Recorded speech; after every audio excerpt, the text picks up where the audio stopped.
p.m. and the main event begins at 2 p.m. Don't forget, admission is free. Featuring insightful session on crop farming, agro-processing, value chain development, animal farming, and dry season farming. With top facilitators including Dr. Hope Dauda Gaina, Mr. Godfrey Tafida, Honorable Zano Hassan Meikaswa, Chief Gabriel Olayinka, and Mr. Waziri Aaron Anthony. Don't miss this opportunity to unlock.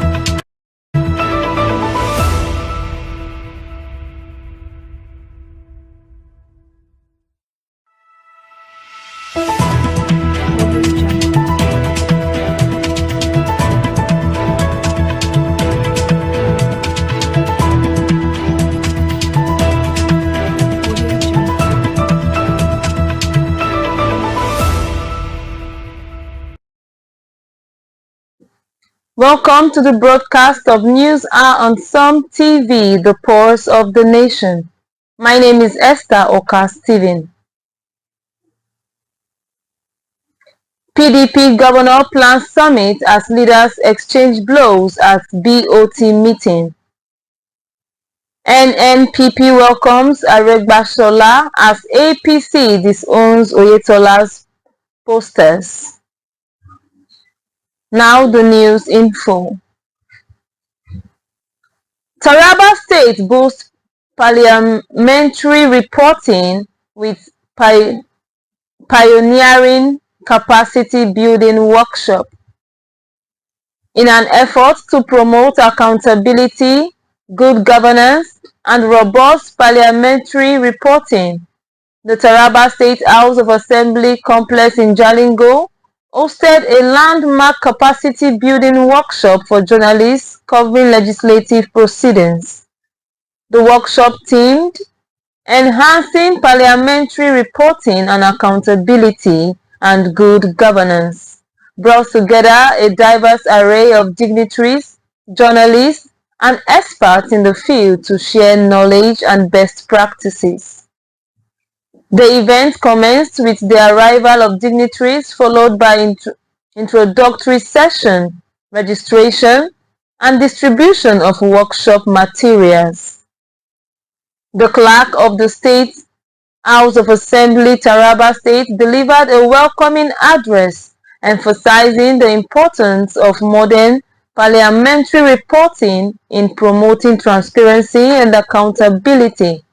Right Honorable Josiah Sabo Kente of SHAED Global Concept delivered opening remark, while the Speaker of the House of Representatives by Deputy Majority Leader Dr. Mark Jan highlighted the crucial relationship between the press and parliamentary in fostering information capacity using modern tools, noting that effective parliamentary reporting is essential for promoting transparency, accountability, and good governance.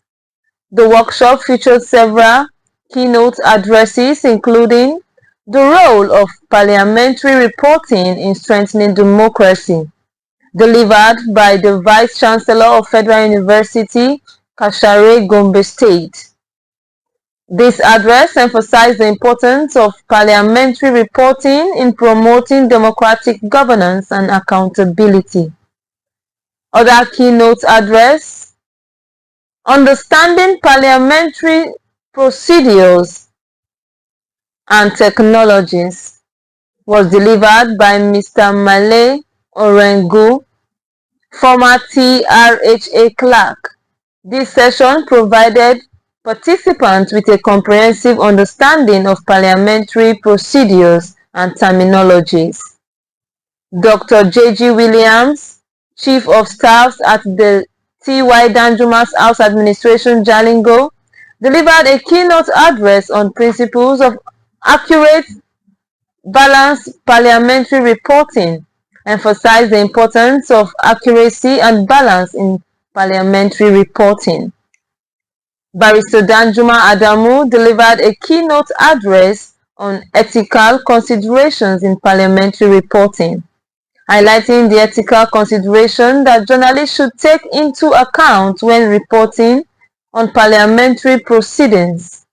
A panel discussion on challenges facing reporters and parliamentary coverage provided participants with a platform to share their experience and challenges in reporting on parliamentary proceedings. The workshop also included the interactive session simulating a parliamentary debate where participants practiced writing reports in real time, guided by workshop coordinators. This hands-on approach enabled participants to apply the knowledge and skills they acquired during the workshop. The event concluded with closing remarks and announcements, marking a significant step towards enhancing the capacity of journalists to report on parliamentary proceedings effectively, prompting accountability and good governance in the process. Cross River State 10th Assembly vowed to collaborate with local government chairmen on grassroots development. Cross River State 10th Assembly has pledged to work closely with local government chairmen to drive grassroots development in the state. This commitment was made during a meeting between the Assembly's Public Accounts Committee and the Chairman of Council, held at the Assembly's complex in Calabar. Speaker of the House, Right Honorable Elvet Ayembem, emphasized the importance of human capital development, good governance, and accountability. He urged the chairman to carry their vice chairman along in running their council and to ensure proper spread of appointments approved for them in the local government law. Ayembe stressed that Governor Senator Bassi Otu is committed to improving the well-being of Cross Riverians, particularly those in rural areas. He called on the chairman to support the governor's plan, saying, "Our governor is doing a lot to improve the state. He needs the support of everyone." The chairman of the Public Accounts Committee, Honorable Ode Brian Vona, congratulated the chairman on their victory in the local government elections. He advised them to discharge their responsibilities efficiently and effectively, promising that his commitment will work with them to enhance accountability and transparency. Other lawmakers, including the Deputy Leader, Right Honorable Davis Atta and Honorable Okon Uwuna, encouraged the chairman to promote grassroots development, ensure accountability, transparency, and improve internally generated revenue (IGR). The Auditor General for Local Governments, Dr. Ode Eni, emphasized the importance of effective service delivery at the local government level. He directed the chairman to submit reports regularly and discouraged them from taking loans. The chairman of Yako Local Government Area, Honorable Yibala Inyang, thanked the lawmakers and the Auditor General for their guidance, promising to abide by the instructions and avoid any action that might jeopardize the synergy with the House. Kaduna State Government releases 548 million naira to settle long-standing disputes with North. Kaduna State Government has released 5,048 million naira to the Nigerian Union of Teachers (NUT) and Well Fund, resolving two protracted disputes between the two parties. The conflict, which had for several years, was resolved following the intervention of Governor Uba Sani. According to Acting Executive Chairman of the Kaduna State Universal Basic Education Board (SUBEB), Malam Mubarak Mohammed, The dispute was resolved through a series of negotiations between the state government and the NUT. The agreement includes the release of 5,048 million naira to the NUT to manage the Endwell Fund independently, and the discontinuation of all litigation related to the fund. The NUT Endwell Fund represents statutory deductions from teachers' salaries meant to support them during service and retirement. The resolution of this dispute is expected to improve the relationship between the Kaduna State government and the NUT, and to enhance the overall quality of education in the state. Governor Uba Sani's commitment to education and teachers' welfare has been evident since his assumption of office in May 2023. President Tinubu calls for renewed commitment to stability in Lake Chad Basin. President Bola Tinubu has urged regional leaders and international partners to demonstrate greater commitment to addressing security, social and economic challenges in the Lake Chad Basin. Speaking at the 5th meeting of the Lake Chad Basin Governors Forum LCBGF in Maiduguri, Tinubu emphasized the need for sustained cooperation, effective governance, and investment in development to ensure lasting peace and stability in the region. Represented by Vice President Kashim Shettima, the President highlighted the progress made through the implementation of the regional stabilization strategy, recovery, and resilience initiatives. He acknowledged the nagging problem of insecurity, climate change, and mass displacement affecting the region. The Lake Chad Basin is at a crossroad. The stability of this region is paramount not only to the countries that share its border, but to Africa and the world at large, Tinubu said. Federal government louds Akwa Ibom State for exemplary implementation of water and sanitation projects. In a significant development, the federal government has commended Akwa Ibom State for its outstanding efforts in implementing water and sanitation projects. The Minister of Water Resources and Sanitation, Professor Joseph Otsiv, expressed his appreciation for the state's commitment to improving the lives of its citizens through enhancing access to clean water and sanitation facilities. Speaking at the 32nd Conference of the National Council on Water Resource and Sanitation in Oyo, Akwa Ibom State, Professor Utif praised Governor Umo Eno for his administration's prompt payment of funding to support federal projects in the state. This gesture, according to the minister, demonstrates the state government's dedication to addressing the water and sanitation needs of its people. The minister outlined several projects slated to commence in Akwa Ibom State, which are expected to significantly improve the state's water resource and sanitation infrastructure. He assured the state government of the federal government's continued support and collaboration in implementing these projects. In his response, Governor Umo Eno reaffirmed his administration's commitment to supporting initiatives that promote water resources and sanitation in the state. Taraba State marks World Neglected Tropical Diseases Day 2025 with renewed commitment to combat devastating diseases.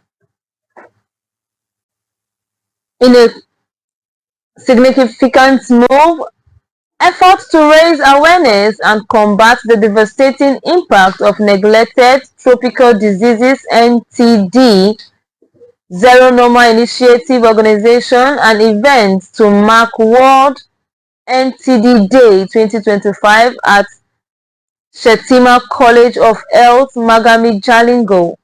The event brought together students, healthcare professionals, and community leaders to discuss the scourge of NTDs and ways to prevent and control them. According to the World Health Organization, NTDs affect over 1.7 billion people worldwide, with over 800 million people requiring treatment for at least one NTD. The economic burden of NTDs is estimated to be over $100 billion annually, with the majority of this burden falling on the poorest countries. One of the NTDs highlighted during the event was Noma, a deadly facial infection that has been sweeping through Nigeria, leaving a trail of destruction and death in its wake. Noma primarily affects young children and has a staggering 90% fatality rate if left untreated. Sumtv correspondent files in the report. 2025 was commemorated at Shettima College of Health and Technology in Jalingo.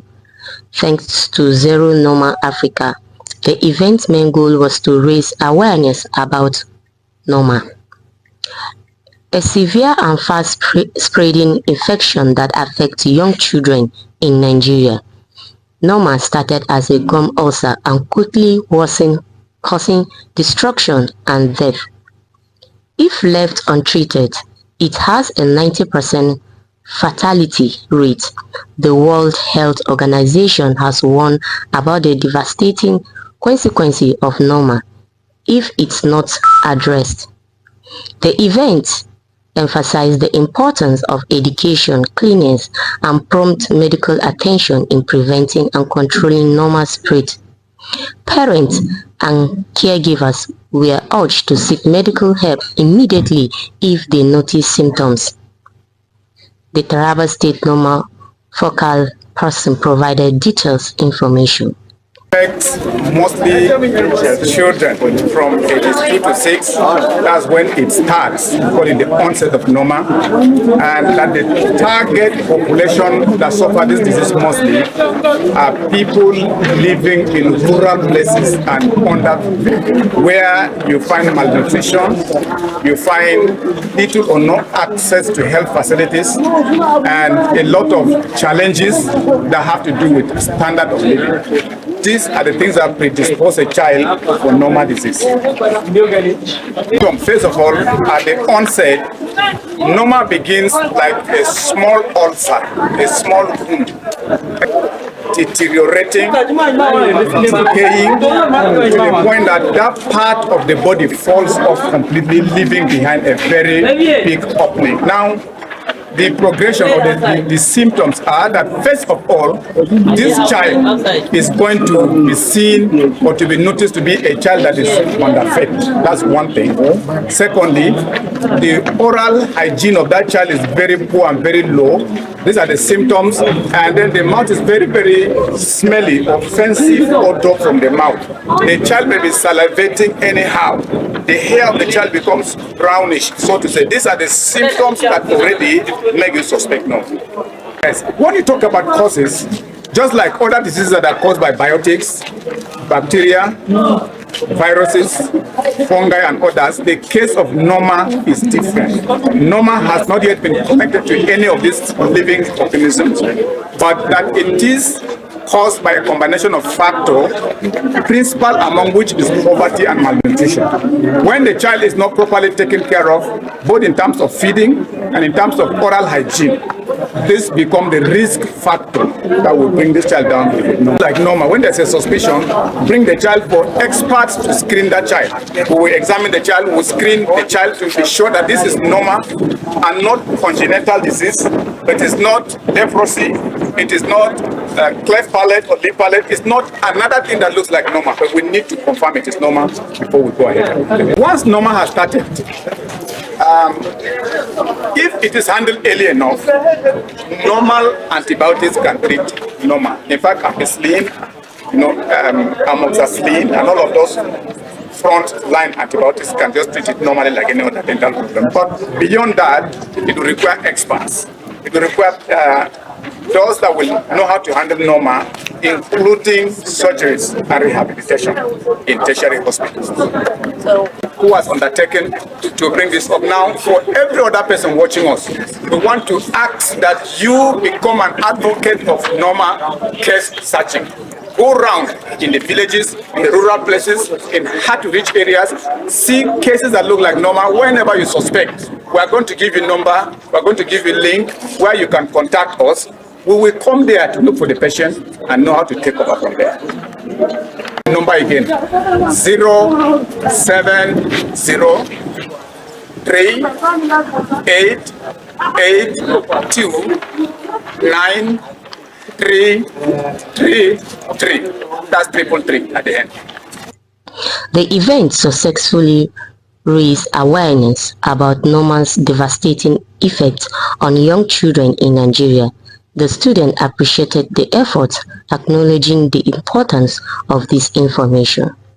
The registrar, Shetima College of Health Science and Technology, Jalingo, applauded the organizers of the campaign for their magnanimous effort, saying the lecture delivered has added value to them. Zero normal initiative. I think we have came here today to do a very wonderful job, because I myself, there are some certain things I never knew about, likewise my student, but today I think we are much more exposed that some certain disease being affected individual is as a result of a childhood disease which has grown to some extent, and they have come to enlighten both the staffs and the students about it, and we are very happy about the new development. Also speaking, Fatima Simon on behalf of the students. We have impacted many knowledge in our head today, because all this while we diseases, oral flush and the rest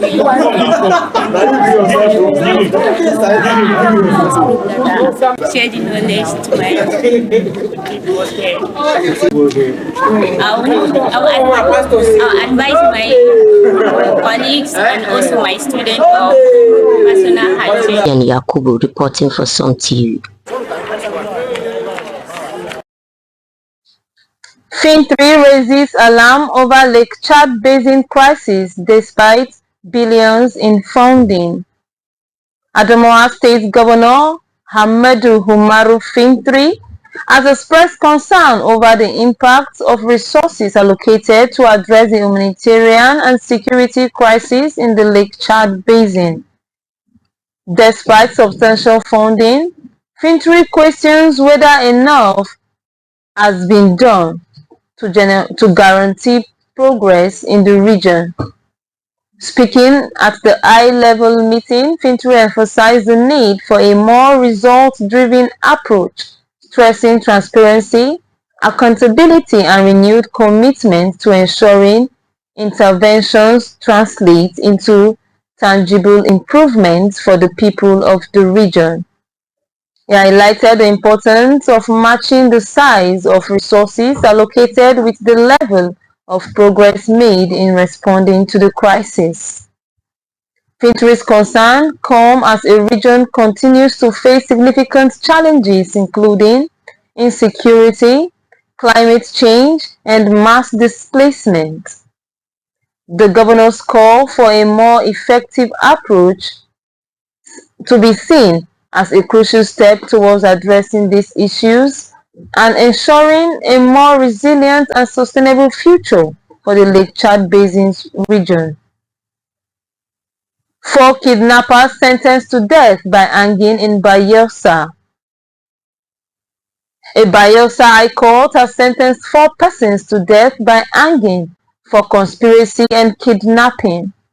The convict manager Etonzo Daniel Daretade, Inimotimi, Rufus, and Terry Firstman were found guilty under Section 2 of the Bayelsa State Law 2013. According to the police prosecution, the 4 persons raided the working site of November Dredging Company in Ayema Community, South Ijaw local government areas, with the intention of abducting the owners. Although they failed to kidnap the owner, they took the 28-year-old security hostage, forcing her to hand over 400,000 naira and later demanded a ransom of 6.5 million naira for her release. The court decision came after a diligent investigation by the anti-kidnapping squad of the Bayelsa State Police Command, which led to the arrest of gang leader Etonza and other members of the gang. Despite the convict claim of forceful obtainment of confession and intimidation, the court admitted their statements, witness statements, and confession as evidence. APC condemns Zamfara Assembly's declaration of minority leaders' seats vacant. The All Progressive Congress APC has strongly condemned the Zamfara State House of Assembly's decision to declare a minority leader seat vacant. The seat formerly occupied by Aliyu Ango Kagara was declared vacant by the Parliament on Tuesday.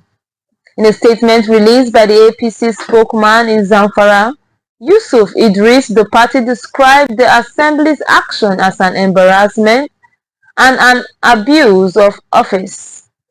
The APC alleged that the declaration was a politically motivated move aimed to silencing the opposition in the House.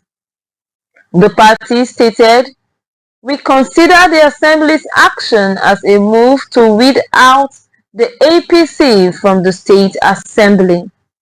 The declaration of the minority leader seat vacant was just a political reason to silence the opposition in the House." The APC also cautioned the state lawmakers that the matter may lead the party to approach a court of law for proper interpretation and to claim damages. Kogi State launches free malaria testing and treatment initiatives. Kogi State Governor Ahmed Ododo has launched a free malaria testing and treatment initiative across all local government hospitals in the state. The program aims to combat malaria and improve healthcare access for residents. At the launch ceremony, Governor Ododo described the initiative as a key strategy to enhance public health outcomes. The launch of his initiative marked the beginning of a comprehensive campaign to provide free malaria testing and treatment in government hospitals, he stated.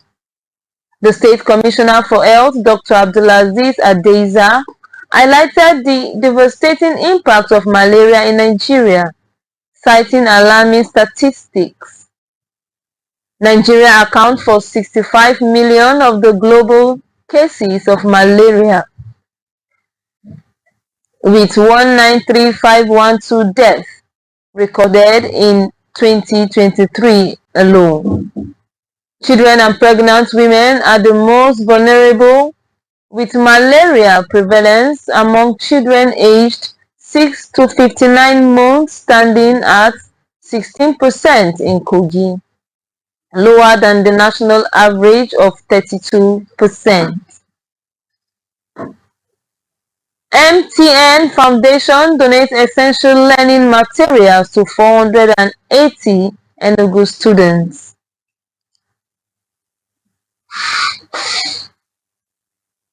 In a bid to enhance education and support students in Enugu, MTN Foundation has donated essential learning materials to 480 junior secondary school students of Government Secondary School GSS Enugu. The donation is part of the MTN Foundation Learning Support Materials Initiatives agenda, designed to empower new students of junior secondary school with essential academic tools.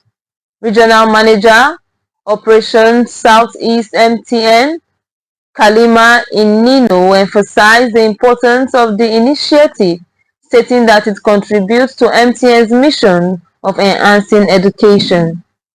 He encouraged the students to pursue excellence and assured them that there is still hope and a better future for those in public schools. The governor's wife, Nkechi Nyere Mba, represented by the Senior Special Assistant to the Governors on Special Duties, Chidinma Igwenu, commended MTN's foundation for its continuous efforts in giving back to society, particularly through education. The principal of the school, Barrister Ijeoma Onigbo, expressed gratitude for the donation, stating that the learning material would be valuable in supporting the students' academic journey. MTN Foundation has been actively involved in various initiatives aimed at enhancing education and empowering students in Nigeria. Some of their notable projects include the MTN Scholarship Scheme, which provides academic scholarship for students studying science and technology disciplines and blind students, and the MTN Yellowpreneur, a collaboration with the Bank of Industry to empower Nigerian female entrepreneurs. Ebonyi State government imposes 50,000 naira fine for discriminate waste disposal. In a bid to maintain environmental cleanliness and safety, the Ebonyi State government has banned indiscriminate dumping of refuse in the capital city, Abakaliki. Defaulters will be required to pay a fine of 50,000 naira or face prosecution by the State Environmental Sanitation Court. According to a press release signed by Mr. Reuben Okorie, Head of Public Relations of the Ministry of Environment, residents are urged to properly bag their waste and dispose them between 5 a.m. and 8 p.m. at approved dump sites and waste bins. The government has directed that waste from compound, business, premises, school, churches, hotels, eateries, and other public places should be dropped at approved dump sites only between 5 a.m. to 8 p.m. daily. Dumping of waste on road median is strictly prohibited. Environmental marshals have been tasked with arresting individuals caught dumping waste indiscriminately, and defaulters will face the specified fine or prosecution. Ekiti police arrest man for sexually abusing 15-year-old school girl. The Ekiti State Police Command has arrested a man, Ayomide Jenaidu, for allegedly abducting and sexually assaulting a 15-year-old schoolgirl in Ado-Ekiti, the state capital. According to the police public relations officer, SP Sunday Abutu, the suspect was arrested by operatives of the Ado Central Division. Investigation revealed that the victim was on her way to school when Jenade accosted and lured her into his house, where she was kept and sexually harassed for about 5 days. The suspect has made a confessional statement to that effect. In a separate incident, the police also arrested an habitual phone thief, Miracle Peter, who was attempting to sell 3 stolen phones at Fuyase Market. Peter confessed to stealing the phones from 3 different owners at Ifeki Ikiti. The police have advised parents and guardians to warn their children and wards to be mindful of their surroundings and relationship, given to prevailing incidents of rape, sexual assault, and other cases of gender-based violence in the state. Victims are also encouraged to speak out immediately to enable the police to take necessary action.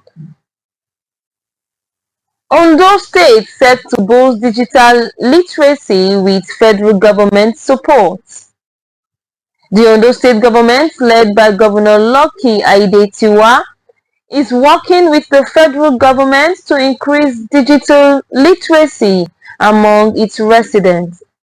This development came to light when the governor's senior special assistant on ICT, Honorable Tomide Akinribido, met with the Minister of Communication, Innovation and Digital Economy, Dr. Bosun Tijani, in Abuja.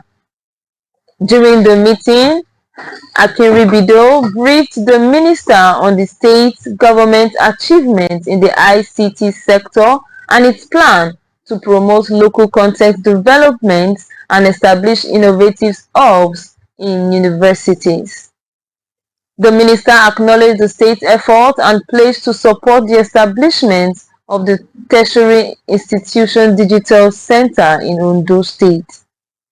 The collaboration between the federal and state governments aims to achieve digital acceleration, expand communication infrastructure, and deepens ICT penetration in Ondo State. The two parties have agreed to discuss areas of collaboration, which will be outlined in the Memorandum of Understanding. This development is part of the state government's effort to increasing digital literacy among its residents. In 2024, the state government partnered with the Federal Ministry of Communication, Innovation and Digital Economy to host a build-a-thon holiday boot camp for other events. The state government also plans to equip 40,000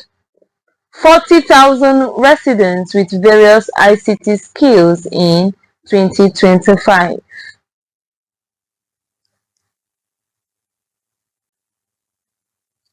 That's all for now. Sumtv is a 24-hour station. We are live every day. You can also follow us on Facebook at Sumtv and on YouTube at Super Media TV. My name is Esther Oka Steven. Thanks for watching.